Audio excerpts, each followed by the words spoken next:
Halo, selamat datang di video learning uang dan pasar keuangan bersama saya Lisa. Di sesi kali ini, kita akan belajar tentang uang dan pasar keuangan ya PLNers. Yuk, mari kita mulai. Konsep uang dan uang beredar. Kali ini, Lisa akan menjelaskan tentang definisi dan fungsi uang. 1. Definisi menurut hukum, yaitu sesuatu yang ditetapkan oleh undang-undang sebagai uang dan sah untuk alat transaksi perdagangan. 2. Definisi menurut fungsi, yaitu sesuatu yang secara umum dapat diterima dalam transaksi perdagangan serta untuk pembayaran hutang piutang. Ternyata ada 4 fungsi uang loh PLNers. Kira-kira apa saja ya fungsinya? 1. Alat tukar atau means of exchange. 2. Alat penyimpan nilai atau daya beli, atau store of value. 3. Satuan hitung, atau unit of account. 4. Ukuran untuk pembayaran masa depan, atau standard for deferred payments. Sekarang kita masuk ke bahasan konsep uang beredar ya PLNers. Konsep uang beredar. Mata uang dalam peredaran adalah seluruh jumlah uang yang telah dikeluarkan dan diedarkan oleh bank sentral, yaitu uang kartal. Sedangkan uang beredar adalah semua jenis uang yang ada di dalam perekonomian, yaitu jumlah dari mata uang dalam peredaran ditambah dengan uang giral dalam bank-bank umum. Uang beredar atau money supply. 1. Uang beredar dalam arti sempit atau M1 sama dengan C plus DD. 2. Uang beredar dalam arti luas atau M2 sama dengan M1 plus TD plus SD. 3. Uang beredar dalam arti lebih luas atau M3 sama dengan M2 plus QM.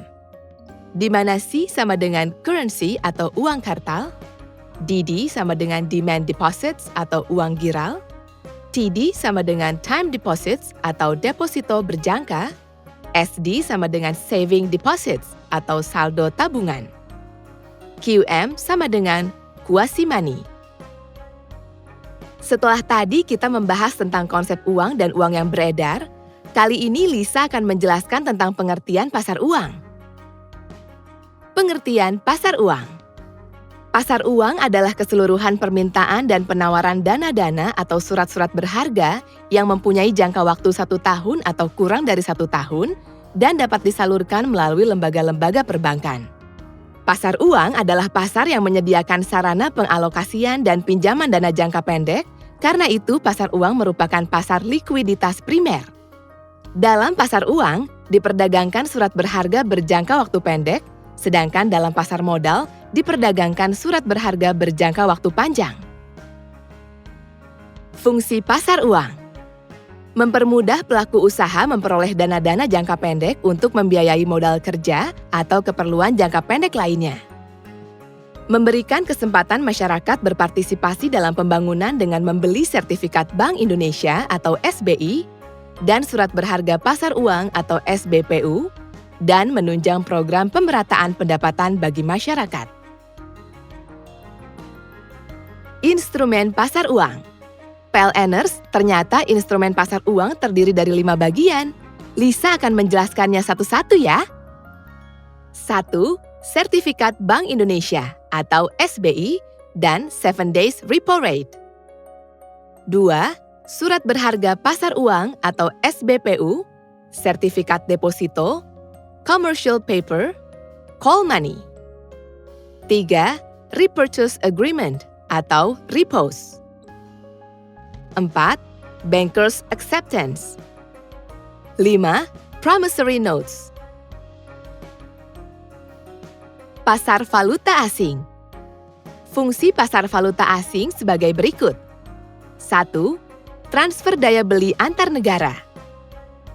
2. Memperoleh atau menyediakan kredit untuk transaksi perdagangan internasional. 3. Meminimalkan kemungkinan risiko kerugian atau exposure of risk akibat terjadinya fluktuasi kurs suatu mata uang. Fungsi pasar valuta asing. Terdapat 3 fungsi pasar valuta asing PLNers, yakni 1. Mengurangi resiko valuta asing. 2. Penyediaan kredit. 3. Transfer daya beli. Jenis transaksi di pasar valuta asing. Lisa akan membahas 4 jenis transaksi di pasar valuta asing. 1. Transaksi spot.